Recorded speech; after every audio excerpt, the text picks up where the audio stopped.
6th, 1937.725 p.m. You're floating 200 feet above New Jersey. Luxury, champagne, laughter. Then a pop.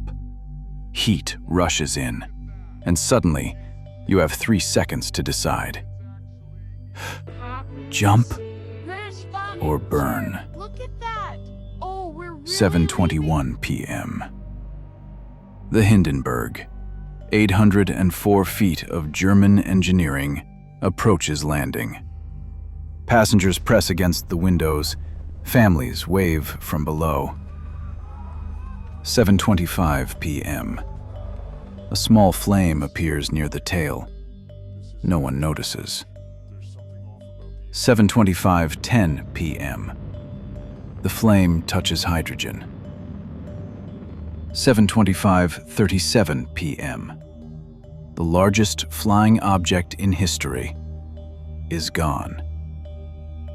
Metal, burning bodies, people screaming.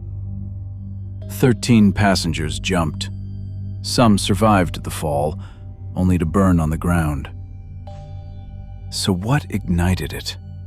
Static electricity from the storm? Sabotage? A bomb planted on board? Or the ship's own skin, coated with chemicals used in rocket fuel? Investigators found signs of all three, but they could never prove which one killed 36 people. The truth burned with the wreckage. The Hindenburg didn't explode because it was weak. It exploded because we trusted it. In just 37 seconds, the age of airships ended forever. Some say it was an accident. Some say it was murder. Some say it was a warning we ignored. Subscribe if you dare uncover what history buried. What do you think destroyed the Hindenburg?